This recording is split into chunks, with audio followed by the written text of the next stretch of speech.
안녕하세요. 일레코나TV입니다. 우선 감사의 인사부터 먼저 드려야 될 것 같아요. 구독자 1000명을 드디어 돌파하였습니다. 구독해주신 분들께 진심으로 감사드립니다. 약 한 달 동안 700명 이상 구독을 해주셔서 많은 분들이 전기차에 대해서 관심을 많이 가지고 있다는 것을 몸으로 느끼고 있습니다. 제가 타는 코나 일렉트릭은 제 생애 6번째 차량입니다. 차를 워낙 좋아하다 보니 지난 10년이란 기간 동안 6번이나 차를 바꿨네요. 경차부터 준준형, 중형 세단부터 수입 SUV까지 타다가 결국은 전기차로 넘어왔습니다. 우연히 전기차를 타보고 신세계를 경험해서 그 이후 여러 정보를 얻기 위해 유튜브에 엄청난 검색을 했었는데 생각보다 하루 이틀 타고 리뷰하는 단편적인 리뷰 외에는 실제 전기차를 메인으로 타면서 나오는 살아있는 리뷰가 부족하다고 느꼈습니다. 이것이 제가 유튜브 일레코나 TV를 시작한 계기입니다. 전기차 유튜브를 운영하기 위해 다양한 충전소를 찾아다니며 경험해보고 관련 서적도 사서 읽고 매일 뉴스나 기사를 검색하면서 느끼는 것은 대한민국 전기차는 이대로면 망하기 딱 좋은 방향으로 가고 있다는 겁니다.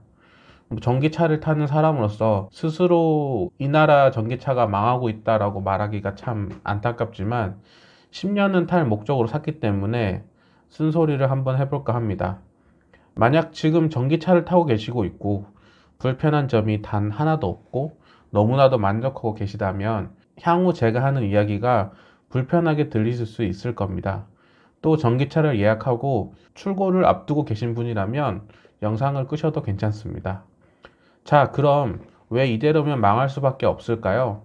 첫 번째는 정부가 전기차 보급 대수 늘리기에 너무 급급했습니다.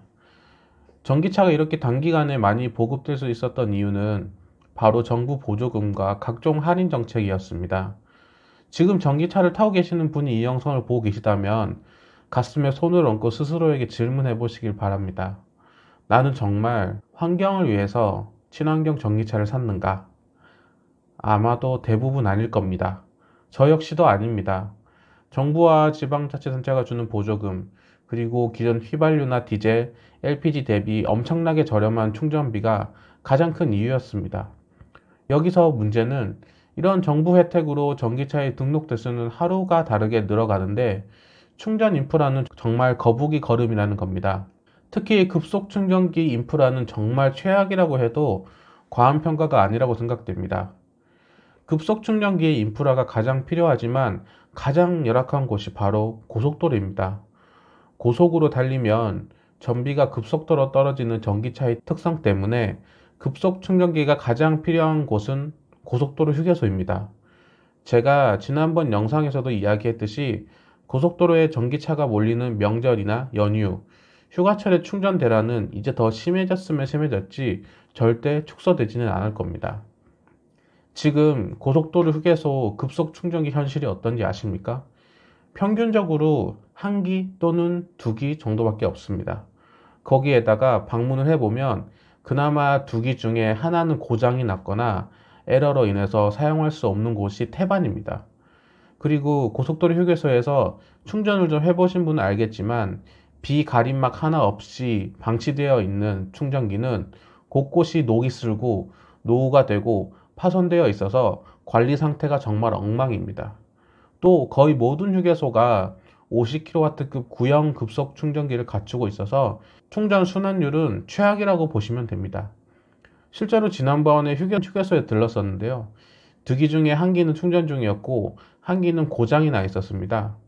충전기에 적혀진 고객센터로 전화를 걸었더니 원격 조정으로 해결할 수 없는 문제라고 다른 충전기를 이용하라는 겁니다. 이게 지금 고속도로 휴게소의 충전 현실입니다. 혹시 주유소에 들렀는데 주유기가 고장나서 기름을 못 넣은 적 혹시 있으신가요? 저도 10년가량 차를 몰고 다녔지만 그런 적은 한 번도 없었습니다. 그런데 기계가 고장나거나 에러가 나서 충전을 못한 적은 전기차를 탄 지 1년이 되지 않았지만 수도 없이 많습니다. 툭 하면 에러 나고 툭 하면 고장 나고 충전 케이블을 꼽았다가 뺐다가 수차례를 반복하는 것이 기본 일상입니다. 그리고 더더욱 문제는 그런 고장이나 에러가 나면 절대 즉시 해결되는 경우가 없습니다. 차주가 다른 충전소로 옮겨야 하는 게 최선의 방향이죠. 전기차 성공과 실패의 가장 큰 핵심은 충전 인프라에 있다고 생각합니다. 몇 년 전만 하더라도 전국에 LPG 충전소가 많이 없어서 LPG 연료가 저렴함에도 불구하고 LPG 차량 구매를 꺼려하는 분들이 꽤 있었습니다. 전기차는 예전 LPG 차량이 겪었던 초기 충전소 부재보다 몇 배나 더 심각한 상황입니다. 전기차 보급에만 거의 모든 자금을 올인하다시피 하는 지금 상태로는 전기차는 결국 망할 수밖에 없습니다. 두 번째는 전기차에 대한 시민들의 의식이 거의 제로에 가깝습니다. 지난번 업로드했던 전기차 진상 1편은 벌써 14만 뷰를 돌파했습니다. 많은 분들이 댓글로 공감을 해주셨는데 생각보다 다른 의견들이 꽤 많이 있었습니다. 왜 우리가 전기차 충전을 하는데 비켜져야 하느냐? 전기차가 전기차 충전구역에 충전을 다 하고 주차하고 있는데 왜 전화라고 해서 독촉하느냐, 빼라고 하느냐, 당신이 잘못된 거 아니냐 등 정부가 발표한 전기차 충전소 정책에 대한 일반 시민들의 인식은 거의 제로에 가깝다고 보시면 됩니다.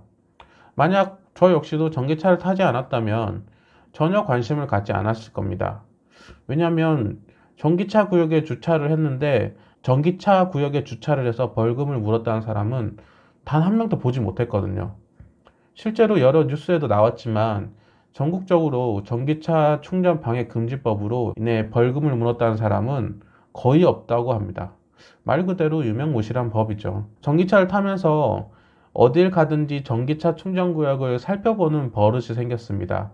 특히 아파트 같은 곳을 가면 꼭 한번 여기는 전기차 충전소가 어디에 있나 라고 훑어보게 되죠. 그럴 때마다 전기차 아는 차량들이 주차해 놓은 경우가 너무 많습니다. 그렇다고 다른 주차구역이 꽉 차 있는 것도 아닙니다. 비어있는 주차구역이 많음에도 불구하고 내연기관 차량들이 전기차 충전구역에 주차해 놓은 경우가 태반입니다. 충전구역은 주차구역과 교집합을 형성하는 부분이 있기 때문에 정부가 강력한 정책과 단속을 펼치지 않는 한 이 분쟁은 대한민국 전기차가 모두 사라지지 않는다는 가정하에 무조건 분쟁은 일어날 수밖에 없습니다. 전기차를 타는 사람들이 무슨 싸움닭도 아니고 차를 빼달라, 옮겨달라 하고 전화하는 것도 한계가 있습니다. 그렇게 되면 자연스럽게 지치게 마련이고 전기차에 대한 미련도 점점 사라질 것입니다.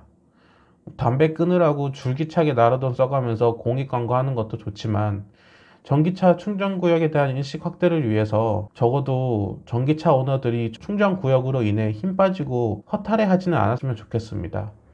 또 충전기를 보급하고 있는 충전 사업자들도 이 문제에 대해서 한 발 빠져서 모른 척 하시지 말고 시스템적으로 해결할 수 있는 부분에 대해서 적극 나서야 할 것입니다.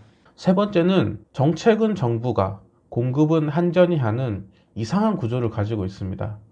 최근 한전이 적자를 이유로 전기차 충전 요금 및 기본 요금 인상 정책을 발표했습니다.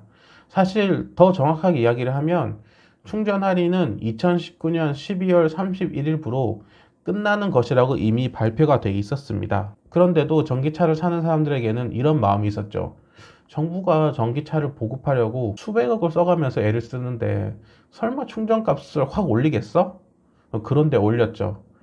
한전이 충전비 인상 발표를 하자마자 정부 차원에서 다급하게 다시 협상을 했습니다. 그래서 지금의 단계적 인상이 적용된 거겠죠. 그런데 좀 순서가 이상하지 않나요? 정부가 10년을 바라보고 전기차 정책을 펼칠 예정이었다면 그 10년간의 충전 요금이 어떻게 될지 한전과 미리 협의를 해야 하지 않았을까요? 그런데 지금 돌아가는 상황을 보고 있자니 정부가 한전을 달래는 입장이 돼버린 것입니다. 결국 우리나라 전기차 정책의 흥망성쇠는 한전이 쥐고 있다고 해도 과언이 아닙니다. 모든 전기차 충전 사업자들도 결국 한전의 비용을 지불하고 충전 요금을 전기차 오너들에게 받는 것이기 때문에 한전이 전기요금을 올리면 끝인 거죠. 그런데 한전 탓이라고도 할 수 없는 것이 정부가 많은 사람들을 할인이란 것으로 유혹했기 때문입니다. 한전을 비롯한 기존 충전 사업자들의 충분한 수익 구조를 따져보지도 않고 무조건 전기차를 많이 사게 하기 위해서 말도 안 되게 싼 충전비를 제시해서 꼬신 거죠. 한전도 따라간 거고 그러다가 이제 못 참겠다 싶어서 인상을 한 거라고 봅니다. 전기차는 일반 내연기관 차량과 비교했을 때 비쌀 수밖에 없습니다. 전기차에 장착되는 배터리가 거의 2천만 원이 넘는 가격을 형성하고 있기 때문에 비쌀 수밖에 없죠. 제가 타고 있는 코나 일렉트릭도 4천만 원을 주고 샀습니다. 우리나라에서 4천만 원이면 정말 괜찮은 옵션에 그랜저 한 대를 살 수 있는 가격입니다. 그런데도 코나 일렉트릭이 없어서 못 파는 이유는 충전 비용이 꽤 많은 부분을 차지했을 겁니다.